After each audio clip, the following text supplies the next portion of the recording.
Start again कर रहे हैं वही टॉपिक अपना अर्थमेटिक मीन। अर्थमेटिक मीन से रिलेटेड हमने क्वेश्चन दिया है यहाँ पर, डिवाइड 32 into 4 पार्ट्स। ठीक है, पिछले लेक्चर में हमने देखा था कि हमें बिटवीन टू नंबर्स के बीच में कुछ अर्थमेटिक मीन इंसर्ट करने थे। क्लियर? अब इस टाइप से भी आ जाता है क्वेश्चन, कई बार लिखा हुआ डिवाइड 32 into 4 पार्ट्स। अच्छा, अर्थमेटिक मीन के पहले हमने क्या पढ़ा था भाई? अर्थमेटिक मीन के पहले हमने पढ़ा था नंबर सिलेक्शन ना, कि अगर हमें 4 टर्म सिलेक्ट करनी है तो वो कैसे करनी है, तो उससे रिलेटेड क्वेश्चन है। सॉरी, है ना, डिवाइड 32 into 4 पार्ट्स। ये दूसरे तरीके से बोला गया है। हमने जो क्वेश्चंस करे थे उसमें ऐसा था कि सम ऑफ 4 नंबर्स इज 32, इस टाइप क्वेश्चन था। बट यहाँ पर क्या है कि 32 को 4 पार्ट्स में डिवाइड किया गया। बात वही है, उसी को दूसरे तरीके से यहाँ पर बोला गया है। मींस हमें क्या करना है, यहाँ पर लेट करना है 4 numbers which are in AP arithmetic progression में। हमें ऐसे 4 नंबर्स लेट करना है जिनका सम 32 हो। ऐसा लिखा नहीं है, ये लिखने का तरीका दूसरा होता है कि डिवाइड 32 into 4 पार्ट्स। तो जब आपको 4 नंबर सेलेक्ट करने हो तो आपको बताए क्या लेट करने चाहिए, a minus 3d, a minus d, a plus d and a plus 4 parts है ना, a plus 3d। इसका कॉमन डिफरेंस क्या हो गया, 2d। क्लियर? तो यहाँ पर 32 into 4 पार्ट्स, इसका मतलब ये निकल के आता है कि इनका जो टोटल सम होगा, टोटल सम वो कितना होगा, टोटल सम होगा 32। तो हमने लिख लिया टोटल सम 32। कुछ कैंसिल हो रहा है क्या? Yes, 3d cancel, d cancel, ये बचेगा 4a is equal 32, a is equal 32 by 4 cancel हो रहा है क्या? 8 टाइम्स कैंसिल हो रहा है, तो a की वैल्यू आ गई 8, a मिल गया हमें 8। अब हमें d और निकालना है, हमें d और निकालना है, d निकल आएगा तो हमें ये 4 नंबर्स बताने हैं कि 32 को ऐसे 4 पार्ट्स में कैसे डिवाइड करेंगे हम कि टोटल सम 32 रहे, और नंबर्स आपको बताने हैं, वो 4 पार्ट्स बताने में। अब ये समझिए आगे क्या दे रखा है, such that the product of extremes. Extreme समझते हैं, एक्सट्रीम मतलब होता है ये लास्ट वाले, ठीक है, आखिरी एक्सट्रीम्स का जो प्रोडक्ट है is to the product of mean. ये मीन होंगे, ठीक है, और ये आखिरी वाले एक्सट्रीम होंगे। मतलब आपको ऐसा दे रखा है कि एक्सट्रीम का प्रोडक्ट, तो ये हो गया एक्सट्रीम का प्रोडक्ट अपॉन मीन का प्रोडक्ट। मीन का प्रोडक्ट ये किस रेशियो में है, ये है 7:15 में। समझ पा रहे हो बात को?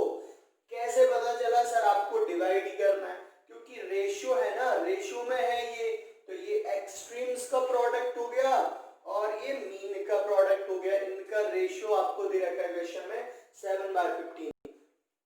हिंदी मीडियम वाले स्टूडेंट क्वेश्चन समझ पा रहे हैं ना? आपको क्या बोला गया है, 32 को ऐसे 4 भागों में आपको विभाजित करना है जो कि समांतर श्रेणी में रहे, और इन चारों नंबर्स में से उसके जो आखिरी वाले नंबर है उनका गुणन और जो माध्य है उनका गुणन का जो अनुपात है वो कितना है, 7:15 है। तो हमने ये लिख दिया 7:15। अब हमें इसे सॉल्व करके वैल्यू फाइंड करनी है d की। चलिए करते हैं d की वैल्यू फाइंड। उसके पहले अगर कुछ मल्टीप्लाई डिवाइड हो रहा है, कुछ कॉन्सेप्ट बन रहा है, तो वो आप यहाँ पर अप्लाई कर सकते हैं। देखिए न्यूमरेटर में क्या बन गया, a² माइनस b², तो ये आ जाएगा 9d²। अपॉन में देखिए क्या बन रहा है, a² माइनस d² बन रहा है। Okay, clear. और यहाँ है 7/15, तो इनका मल्टीप्लाई कर लें आप, तो ये कितना हो जाएगा 15a² माइनस 15 9 टाइम्स कितना होगा 135 d², ये आ जाएगा 7a² माइनस 7d²। 7a² को इधर लेके आएंगे तो 15a² minus 7a² minus 135 d² को अपोजिट साइड ले जाए क्या?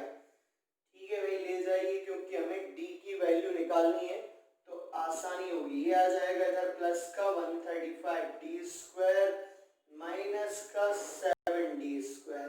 ठीक, इधर रफ कर देते हैं। ए की वैल्यू हमें पता है, ए की वैल्यू कितनी आई है सॉल्व करने पर 8 आई है। इधर रफ कर दें, चलिए रफ कर देते हैं।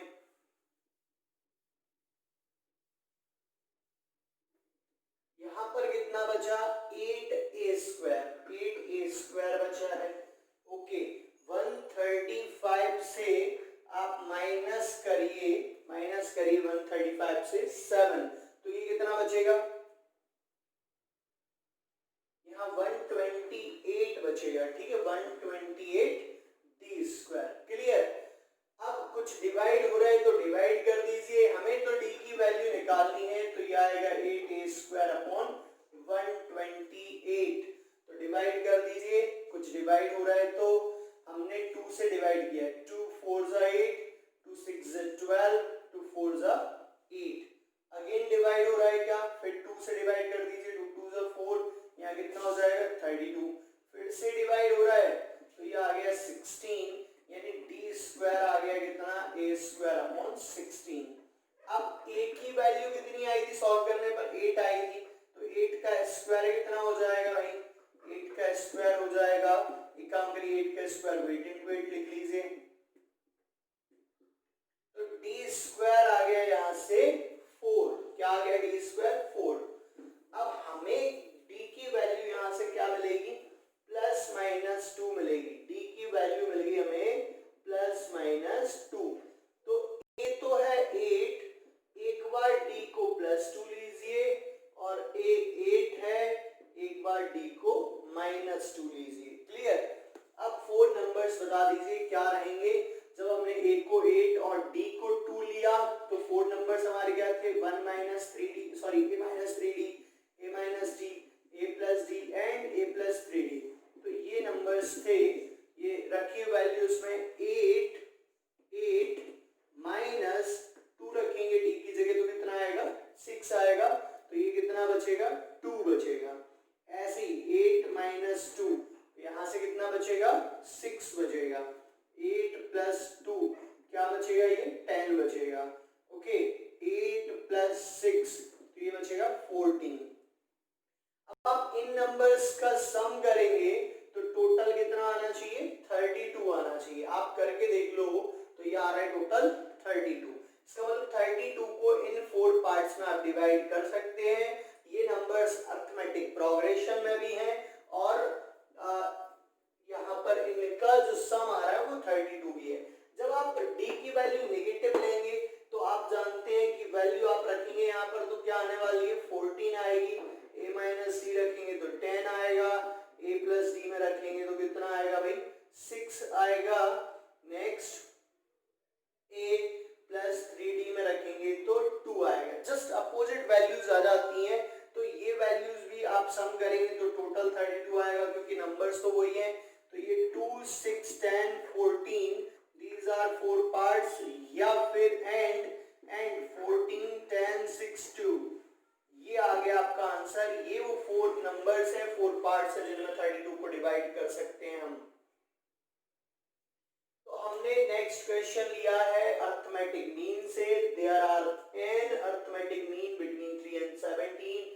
The ratio of the last mean to the first mean is 3:1। Find the number of means. ठीक है, तो क्वेश्चन आपको समझ आ गया होगा, हिंदी मीडियम वाले समझ लें क्या बोला गया। 3 और 17 के बीच ऐसे n समांतर माध्य लिए गए हैं, a1 a2 a3 और an तक, है ना, n समांतर माध्य लिए गए हैं, जिसमें the ratio of the last mean, आखिरी मीन और पहले मीन का जो रेशियो है वो क्या है 3:1 है। अब आपको बताना है कि how many number of mean, ठीक है, मतलब कितने यहाँ पर समांतर माध्य लिए गए हैं, समांतर माध्यों की संख्या आपको इसमें बताना है। ठीक है, क्लियर है। चलिए तो बिल्कुल अपन करते हैं क्वेश्चन को यहाँ पर सॉल्व। अब हमें पता है, सिंस वी नो दैट, कि an का फॉर्मूला क्या होता है a + nd, एंड a1 का फॉर्मूला a + d। बताया था कि नहीं बताया था पिछली लेक्चर रिपीट करके देखिए, आपको समझ आ जाएगा। ठीक है, तो ए एन की जगह हम क्या लिखेंगे, ए प्लस एन डी, और ए वन की जगह ए प्लस डी, 3:1। अब आपको ए तो पता है ही, ए कितना है 3, और बी आपको पता है 17 है, पर डी पता नहीं है, डी पता नहीं है ना, तो डी आप निकाल सकते हैं। डी कैसे निकालेंगे, चलो डी को निकालेंगे बाद में, पहले हम इसको सॉल्व करते हैं। एन की वैल्यू यहाँ से क्या निकल के आ रही है वो देखते हैं। ठीक, या आपको डी निकालना है तो आप साथ में भी निकाल सकते हैं, नो प्रॉब्लम, बट अभी इसको सॉल्व कर रहे हैं हम। 1 का मल्टीप्लाई करेंगे ए प्लस एन डी, 3 में मल्टीप्लाई होगा 3a प्लस 3d। क्लियर, अब यहां से a को लेगा इस साइड, n d minus 3d is equal to 3a minus a, तो ये कितना आ जाएगा, यहां से d कॉमन आ रहा है, d कॉमन अंदर बचेगा n minus 3 is equal to 2a। a की वैल्यू रख दो, a की वैल्यू कितनी है, यहाँ से a की वैल्यू है 3 है, तो कितना हो जाएगा, ये 6 हो जाएगा। हमने a की वैल्यू 3 रख दी, तो यहाँ से dn minus 3 is equal to 6। अब आपको तो n माइनस 3 फाइंड करना है, n फाइंड करना है, तो ये आ गया 6/d। इससे कोई इक्वेशन दे देते हैं। ठीक, अब d का आपको पता है, d का फॉर्मूला क्या होता है, d का फॉर्मूला होता है b माइनस ए अपॉन n प्लस 1। ये फॉर्मूला तभी है जब अरिथमेटिक मीन वाली बात चल रही है। तो b माइनस ए मतलब b कितना है, 17 माइनस 3 अपॉन n प्लस 1, तो ये कितना आ गया 14 अपॉन n प्लस 1।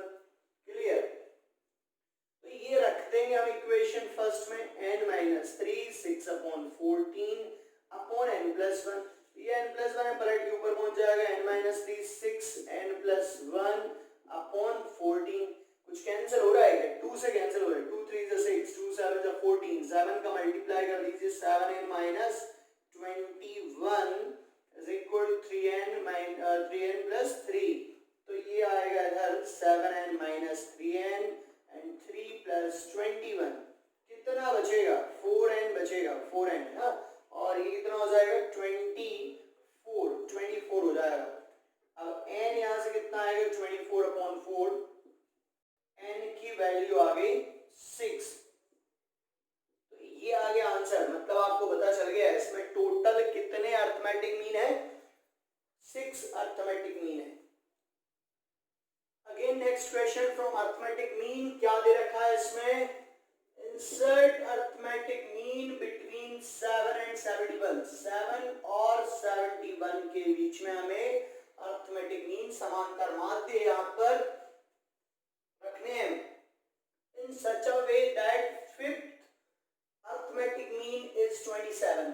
आपको A5 दे रखा है 27, अच्छी बात ये है ना, A5 दे रखा है, स्मॉल a पता हमें क्या होता है, फर्स्ट टर्म होता है, और b लेते हैं हम 71 को लास्ट टर्म लेते हैं यहाँ पर।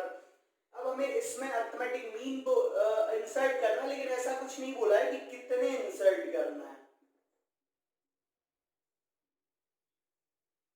समझ रहे हैं बात को, इसमें ऐसा कुछ नहीं बोला है कि कितने अरिथमेटिक मीन हमें इंसर्ट करना है। मतलब हमें पहले n निकालना पड़ेगा कि नंबर ऑफ अरिथमेटिक मीन कितने हैं, और फिर उस हिसाब से सभी की वैल्यू निकालनी होगी। वैल्यू नहीं निकालनी है ना, find the numbers of arithmetic mean, केवल हमें n बताना है, n क्या है।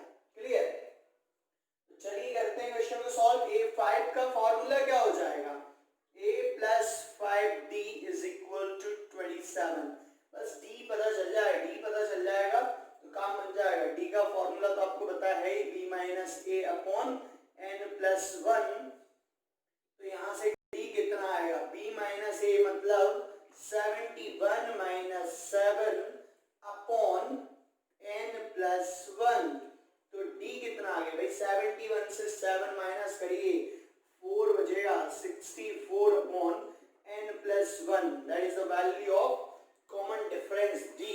तो d की वैल्यू और a की वैल्यू यहाँ पर रख दीजिए, a कितना है 7 और d कितना आ गया 64 upon n plus 1 is equal to 27।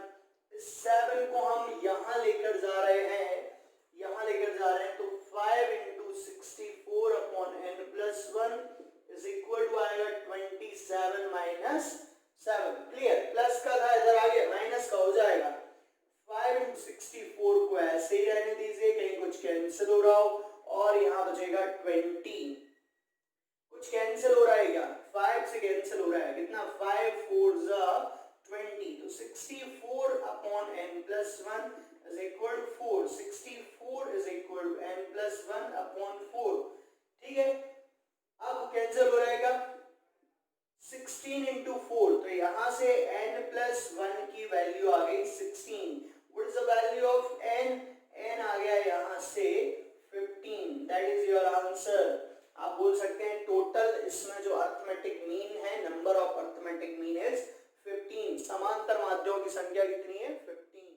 तो अब हम स्टार्ट कर रहे हैं प्रॉपर्टीज ऑफ अर्थमेटिक प्रोग्रेशंस। ठीक है, अर्थमेटिक प्रोग्रेशन में जो प्रॉपर्टीज होती हैं वो समझिए। प्रॉपर्टीज से भी बेस्ड क्वेश्चंस बनते हैं। यहाँ से हिंदी मीडियम वाले क्या लिखेंगे इसको? समांतर श्रेणी के गुणधर्म। तो प्रॉपर्टी नंबर 1 क्या है? If a constant is added to or subtracted from each term of an AP, then the resulting sequence is also an AP with the same common difference. समझने वाली बात यह है कि मान लीजिए आपको ऐसा गिवन है, if ABC are in AP, आपको ऐसा दे रखा है कि ABC are 3 numbers which are in AP। ठीक, तो इनमें कोई कांस्टेंट अगर आप प्लस कर दें या कांस्टेंट माइनस कर दें, ठीक है, तीनों में ही एक जैसा कांस्टेंट आप प्लस करेंगे और तीनों में ही एक जैसा कांस्टेंट हम माइनस करेंगे। कोई एक वाली बात कर रहे हैं, आप प्लस कर रहे हो या माइनस कर रहे हो, तो ये जो टर्म हमें मिली है ये भी एपी में ही रहेंगे, आर इन एपी। ठीक है, ये भी क्या होगा? एपी में होंगे। अगर एबीसी एपी में है तो ये भी एपी में होंगे, और माइनस करा तो ये भी are also are in AP, तो ये भी अर्थमेटिक प्रोग्रेशन में होंगे। नोट डाउन करते चले ना, प्रॉपर्टीज लिखते जरूर चलना आपको, क्योंकि यहाँ से क्वेश्चंस बनते हैं, क्वेश्चंस करने रहेंगे हमें तब ये प्रॉपर्टीज काम आएंगी। कुछ प्लस करेंगे हम, कुछ माइनस करेंगे, तो वहां पर आपको पता होना चाहिए कि अगर ये एपी में है तो प्लस माइनस करने से भी एपी में रहेंगे। तो बात कर लेते हैं हिंदी मीडियम वाले क्या लिखेंगे इसको। हिंदी मीडियम वाले लिखेंगे, यदि किसी समांतर श्रेणी में किसी नियतांक को प्लस कर रहे हैं, प्लस मतलब जोड़ा जाए या घटाया जाए, तो जो परिणाम वाली, जो हमें रिजल्ट वाली जहां पर समांतर श्रेणी मिल रही है वो भी समांतर श्रेणी में होंगे, वो पद भी समांतर श्रेणी में होंगे। ओके, अब प्रॉपर्टी नंबर 2 पर आ जाते हैं। तो प्रॉपर्टी नंबर 2 भी सिमिलर है, यहाँ पर मल्टीप्लाई और डिवाइड कर रहे हैं। ठीक, मल्टीप्लाई और डिवाइड कर रहे हैं। जैसे मान लीजिए ए बी सी आपको दे रखा है are in arithmetic progression.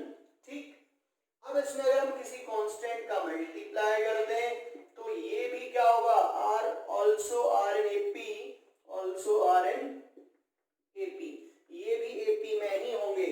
Non zero constant का क्या मतलब है? नॉन जीरो कांस्टेंट का मतलब है कि भाई कांस्टेंट की वैल्यू जीरो नहीं होनी चाहिए, ऑल्सो आर इन एपी। समझ गए कि नहीं बात? समझ गए? अगर आप किसी कांस्टेंट का मल्टीप्लाई डिवाइड करें तो जो रिजल्टिंग आपको मिल रहे हैं टर्म्स वो भी अर्थमेटिक प्रोग्रेशन में होंगे। अगर आप प्लस माइनस कर रहे हैं तो जो रिजल्टिंग आपको टर्म्स मिल रहे हैं also are in arithmetic progression. Clear है कि नहीं?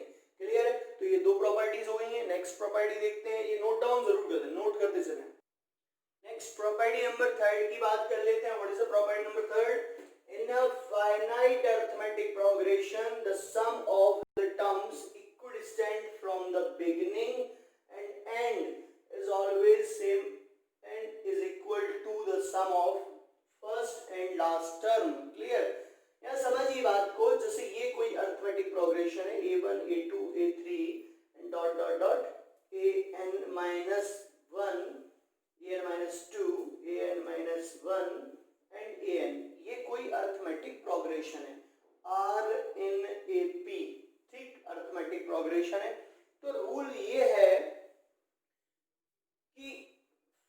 फर्स्ट टर्म और लास्ट टर्म इनको प्लस करें हम, या फिर स्टार्टिंग से सेकंड टर्म या फिर लास्ट से सेकंड टर्म, सॉरी है ना, एंड, तो इन दोनों को प्लस करा जाए और स्टार्टिंग से थर्ड टर्म और लास्ट से थर्ड टर्म इनको प्लस करा जाए। तो ये सब क्या है, इक्वल है, ये सब क्या है, इक्वल है, ऑल आर इक्वल। यहां पर वही चीज लिखी है, in a finite arithmetic progression the sum of the terms equidistant from the beginning and and, starting से और लास्ट से इक्वल डिस्टेंस वालों को अगर हम प्लस करें तो ये सब के सब क्या होंगे, इक्वल होंगे, और फर्स्ट और लास्ट टर्म के सम के इक्वल होंगे। तो फर्स्ट और लास्ट टर्म का सम है उसके इक्वल होंगे। तो ये रूल सभी में लगेगा। एग्जाम्पल के लिए अगर हम कुछ नंबर्स लें, जैसे कि देखिए हमने इतने सारे नंबर नहीं लिए ना, इतने सारे नंबर नहीं लिए, बस हमने कुछ गिनती के नंबर ले लिए। जैसे कि देखिए 1 2 3 4 5, हमने ये 6, हमने बस इतने से नंबर ले लिए, क्लियर। तो यहाँ पर इस प्रॉपर्टी के अकॉर्डिंग आप समझ लीजिए ये एपी में है कि नहीं, आर एन एपी में है कि नहीं है, एपी में। तो इसके बेसिस पर देखिए आप फर्स्ट और लास्ट टर्म का जो सम है वो सेकंड और सेकंड लास्ट के और थर्ड और लास्ट से थर्ड, ये सब इक्वल आने चाहिए इस प्रॉपर्टी के अकॉर्डिंग। अब आपको क्रॉस चेक करना है तो देख लो इक्वल आ रहे हैं 7 7 एंड 7। तो दिस इज द रूल, समझ गए। ये है यहाँ पर प्रॉपर्टी ऑफ अरिथमेटिक प्रोग्रेशन कि आप स्टार्टिंग से टर्म हो और लास्ट से टर्म हो, सेम डिस्टेंस वाली टर्म को अगर हम प्लस करते हैं तो सब सब इक्वल रहेंगी, ठीक। प्रॉपर्टी नंबर 4 है, if three numbers ABC are in arithmetic progression, ये कब होंगे, जब 2b equal to a plus c। ये आप रूल दिमाग में बिठा लीजिए ना, सबसे ज्यादा जरूरी चीज है। आपको बोला जाए, मान लीजिए कि if ABC are in AP, अगर आपको ऐसा बोला जा रहा है if three numbers ABC are in AP, दिए गए तीन संख्याएं ABC समांतर श्रेणी में है, तो इसका मतलब ये है कि 2b जो है वो a plus c के इक्वल होगा। अगर बात ये कर रहे हैं कि सर ये आया कहां से, तो देखिए हमने इसको कॉमन डिफरेंस से निकाला है। कॉमन डिफरेंस क्या होगा, b माइनस ए और यहाँ पर c माइनस बी। अगर हम कॉमन डिफरेंस स्टार्टिंग के दोनों टर्म से निकालते हैं तो that is b minus a, और लास्ट की सेकंड टर्म, लास्ट टर्म और सेकंड टर्म से निकालते हैं तो c माइनस बी। इसको सॉल्व करेंगे हम तो यहां से आ रहा है 2b is equal to a plus c, या फिर आप बोल सकते हैं b is equal to a plus c by 2। b यहाँ पर अरिथमेटिक मीन की तरह है इन तीनों टर्म में। तो ये चीज क्लियर हो गई है ना, ये प्रॉपर्टी क्लियर हो गई। अगर 3 नंबर्स अरिथमेटिक प्रोग्रेशन होंगे तो आपको क्या याद रखना है कि 2b बराबर a plus c। Next property है property number 5, a sequence is an arithmetic progression if its nth term is a linear expression in n, i.e. an is equal to an plus b। ध्यान रहे हमेशा कोई भी sequence arithmetic progression only and only तभी होगी if, कब होगी, जब an इस फॉर्म में हो। ध्यान रहे अरिथमेटिक प्रोग्रेशन का जो nth टर्म है वो हमेशा लीनियर फॉर्म में होना चाहिए, an प्लस बी अगर इस फॉर्म में है तभी आप बोल सकते हैं कि सीक्वेंस जो है वो अरिथमेटिक प्रोग्रेशन है। यहाँ पर a और b क्या है, a और b कांस्टेंट है। और इस केस में आपके लिए यहाँ से एक ट्रिक भी मिल गई है, शॉर्ट ट्रिक मिल गई है। अगर आपको nth टर्म आपको गिवन हो, nth term of any arithmetic progression given हो, तो यहाँ से कॉमन डिफरेंस आप निकाल सकते हैं। कॉमन डिफरेंस क्या होता है, n का कोएफिशिएंट होता है। कॉमन डिफरेंस होता है यहाँ पर in such a case the coefficient of n in an is the common difference of the arithmetic progression। तो arithmetic progression का common difference क्या हो जाता है, n का coefficient हो जाता है। तो ये चीजें आपको याद रहेंगी, तो ये काफी इजी कर देगा आपको ट्रिक मिल गई है, शॉर्ट ट्रिक मिल गई है। अगर आपको मान लीजिए दे रखा है कि nth टर्म आपको गिवन है किसी अरिथमेटिक प्रोग्रेशन का, सपोज दैट 3n प्लस 4, तो आप यहाँ से कॉमन डिफरेंस डायरेक्ट बता सकते हैं 3, और इसको देख के बता सकते हैं कि ये AP ही है, क्योंकि AP का nth टर्म हमेशा लीनियर फॉर्म में रहेगा। लीनियर फॉर्म मतलब a n plus b. Hindi medium समझ गए कि नहीं? हिंदी मीडियम के हिसाब से क्या है, कोई भी जो सीक्वेंस है, सीक्वेंस को क्या बोलेंगे अपन, क्रम। ओके, जैसे कोई भी क्रम है तो उसका nth टर्म अगर रेखीय रूप में है, nवां पद उसका रेखीय रूप में है, तो इसका मतलब आप बोल सकते हैं कि वो समांतर श्रेणी है। और यहाँ पर ए और बी नियतांक है। दूसरी चीज यहाँ पर सार्वंतर निकालने का तरीका है, ये सार्वंतर निकालने का तरीका है कि n के गुणज में जो भी होगा वो सार्वंतर होगा। क्लियर है कि नहीं? क्लियर है। नेक्स्ट हमने प्रॉपर्टी ली है, property number 6। A sequence is an AP if the sum of its first n terms is the form of an square plus bn। जैसे अभी हमने प्रॉपर्टी नंबर 5 में बात की थी कि अरिथमेटिक प्रोग्रेशन का nth टर्म हमेशा क्या रहेगा, an प्लस b के फॉर्म में रहेगा, राइट। ऐसे ही Sn हमेशा an स्क्वायर प्लस bn के फॉर्म में रहेगा। अगर sum of n terms of any arithmetic progression is given in the form of an square plus bn, then you can say that कि this is from arithmetic progression। ये जो progression है ये arithmetic progression है। Clear. दूसरी चीज यहाँ पर क्या है कि कॉमन डिफरेंस, जैसे पिछली बार अगर इस फॉर्म में दे रखा है an, तो कॉमन डिफरेंस हमने कहा था कि n का कोएफिशिएंट है, और इस बार क्या होगा, ट्वाइस a होगा, मींस n स्क्वायर का कोएफिशिएंट तो है पर 2 का मल्टीप्लाई और हो जाएगा। क्लियर है कि नहीं? क्लियर होना चाहिए भैया ना। तो ये कॉन्सेप्ट यहाँ पर काम कर रहा है। ठीक आ रहा है समझ में क्या हो रहा है? तो ये प्रॉपर्टी नंबर 6 है। प्रॉपर्टी कम शॉर्ट ट्रिक ज्यादा है, प्रॉपर्टी कम शॉर्ट ट्रिक ज्यादा है। क्या मतलब है भैया, आपको Sn इस फॉर्म में गिवन हो तो आप डायरेक्टली कह सकते हैं कि इसका कॉमन डिफरेंस 2a है, तो कॉमन डिफरेंस आपको पता चल गया। फर्स्ट टर्म तो आप बड़ी इजीली निकाल ही सकते थे, n की जगह 1 रख दो, s1 आ जाएगा, फर्स्ट टर्म मिल जाएगी। देन आप कुछ भी कर सकते हो, फिर कुछ भी मतलब nth टर्म आप फाइंड कर सकते हो। उस क्वेश्चन में जो भी पूछा गया है वो आप बड़ी इजीली फाइंड कर सकते हो।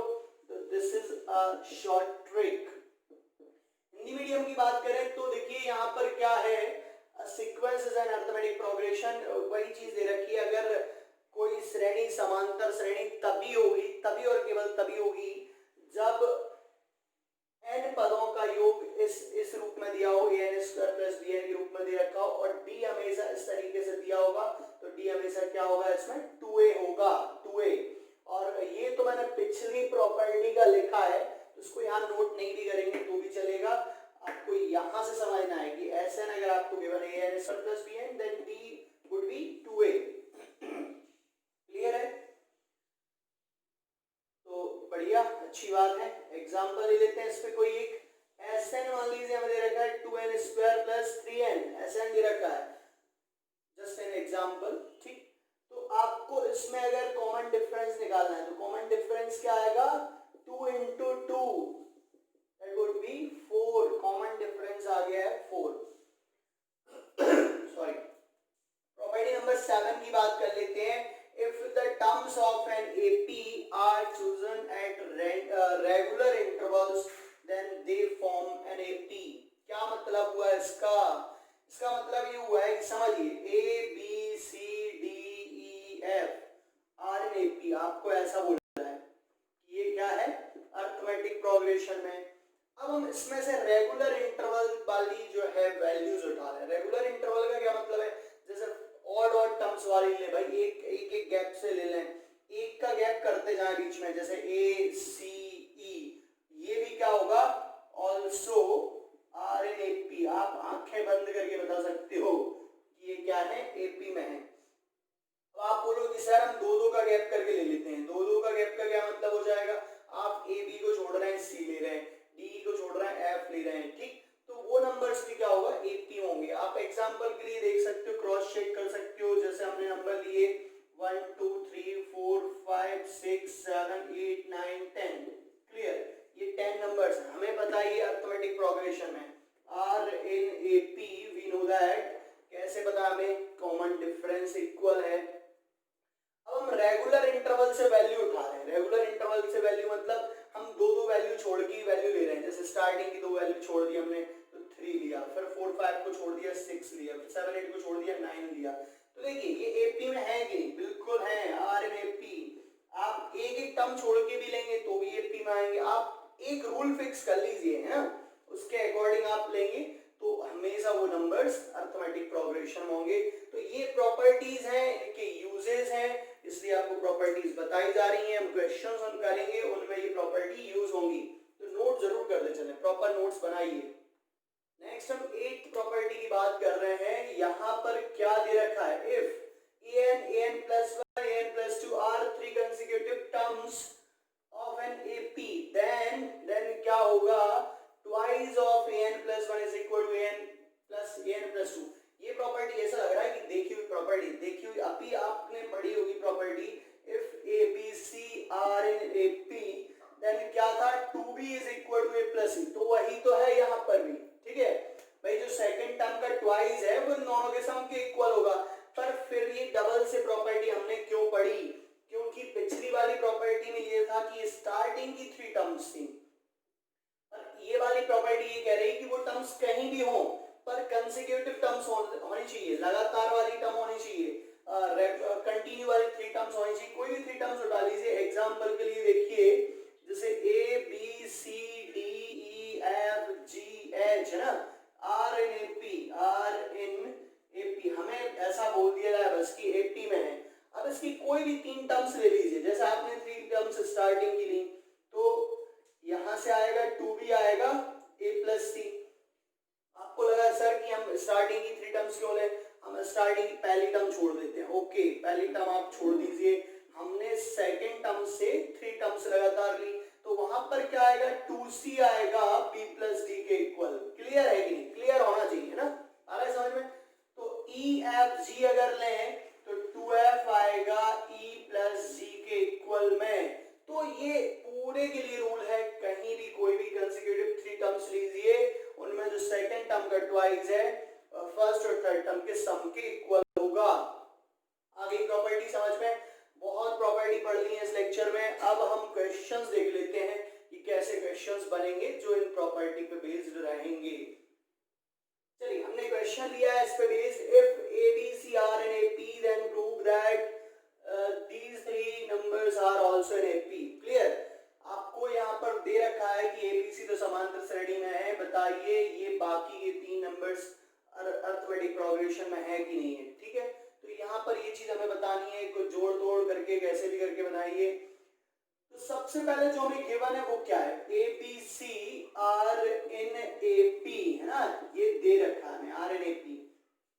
अब जो हमने प्रॉपर्टीज पढ़ी उनके अकॉर्डिंग हम इसमें कुछ भी डिवाइड करें, किसी भी कांस्टेंट्स का अगर डिवाइड करें या मल्टीप्लाई करें तो नथिंग विल बी चेंज। ठीक, तो हमने यहाँ पर क्या किया, पूरे को एबीसी से डिवाइड कर दिया। ठीक, एबीसी से अगर हम इस पूरे को डिवाइड कर दें तो क्या होगा, are also are in AP. Clear है कि नहीं, ऑल्सो आर एन एपी, ये वाली बात समझ आई कि नहीं। अगर ये 3 नंबर्स एपी में है तो ये भी 3 नंबर्स एपी में होंगे कि नहीं होंगे, क्योंकि आपने किसी कांस्टेंट का मल्टीप्लाई किया, किसी कांस्टेंट का डिवाइड किया, तो उससे कोई फर्क नहीं पड़ता, हम ये प्रॉपर्टी में देख चुके हैं। क्लियर, तो इसमें ए से ए कैंसिल हो गया, बी से बी कैंसिल हो गया एंड सी से सी कैंसिल हो गया, तो यहाँ क्या आएगा 1/BC 1/AC and 1/AB are in AP। देख लीजिए, ये प्रूव करना था, अरे वाह वेरी इजी है ना, हो गया प्रूव, हेंस प्रूव, ये आ गया आपका आंसर।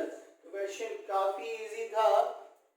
इस तरीके से अपन क्वेश्चन मल्टीप्लाई डिवाइड जो प्रॉपर्टीज हैं उनके यूज करके हमें करना है क्वेश्चन सॉल्व।